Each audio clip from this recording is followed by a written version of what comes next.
Hola, ¿qué tal? Hoy estudiaremos los textos periodísticos informativos. Los textos periodísticos informativos que aprenderás en esta sesión son noticia, entrevista y reportaje. La noticia es un texto objetivo de un hecho o suceso de interés. Debe ser breve, expositivo, secuencial y no debe incluir la opinión del autor. Se estructura en titular, entrada y cuerpo. El título o encabezado, como su nombre lo indica, es el título de la noticia. Tiene que exponerse en una sola frase de no más de 10 palabras y ser el resumen total. En la prensa escrita aparece con letras más grandes. La entrada es un párrafo que contiene los elementos fundamentales de la noticia. En el periodismo clásico, por lo general responde a las preguntas ¿quién?, ¿qué?, ¿cuándo?, ¿dónde?, ¿cómo y por qué? Leamos el siguiente ejemplo e identifiquemos los elementos en la entrada de la noticia. ¿Qué? Es el hecho que ha ocurrido. ¿Quién? Es el sujeto o sujetos involucrados. ¿Cómo? Es la forma en que ocurrieron los hechos. ¿Dónde? Es el lugar donde ocurrieron los hechos. ¿Cuándo? Es cuando ocurrieron los hechos. ¿Y por qué? Es la causa por la que ocurrieron los hechos. En cuanto a su estructura, el cuerpo de la noticia es el desarrollo amplio de la misma, y su estructura tiene la forma de una pirámide invertida, es decir, informa de lo más importante a lo menos importante. Los párrafos deben tener menos de 100 palabras, pero también deben ser de interés para el lector. En esta estructura de la pirámide invertida, primero se encuentra el título, que busca llamar la atención. Después se encuentra la entrada, que es el primer párrafo y donde se responden a las 5 preguntas. Después está el cuerpo, donde se desarrolla la noticia. Y finalmente está el remate, que es la última parte de la noticia. En este ejemplo, podemos observar los elementos que estructuran la noticia. Vamos ahora con la entrevista. Es aquella en la que el entrevistador se limita a exponer su conversación con un personaje mediante el sistema de pregunta-respuesta. Sus características son las siguientes.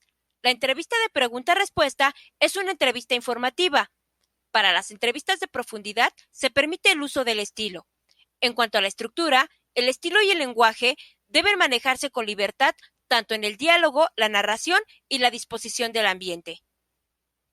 Una entrevista contiene información, opiniones y vivencias sobre algún tema de interés relevante. En cuanto a su estructura, el primer párrafo o encabezamiento consiste en una presentación del entrevistado, edad, profesión, trayectoria, motivo, entre otros aspectos. A continuación, se suceden las preguntas y respuestas sin otra intervención del periodista que el resumen de la conversación.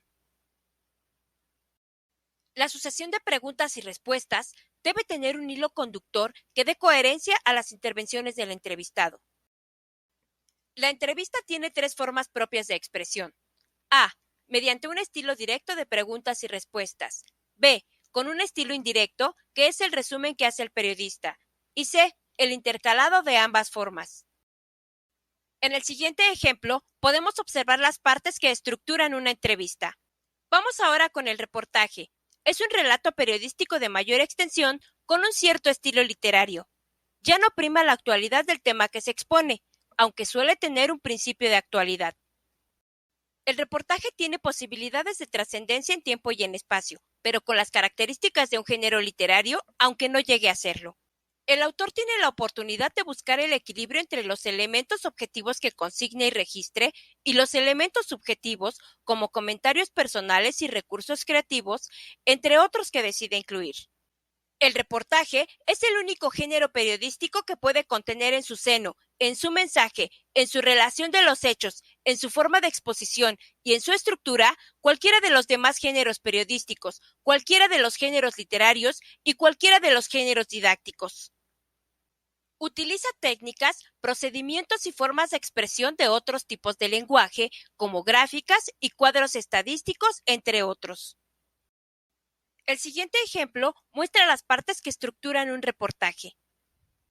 Hemos terminado el tema de géneros periodísticos de información. Gracias por tu atención.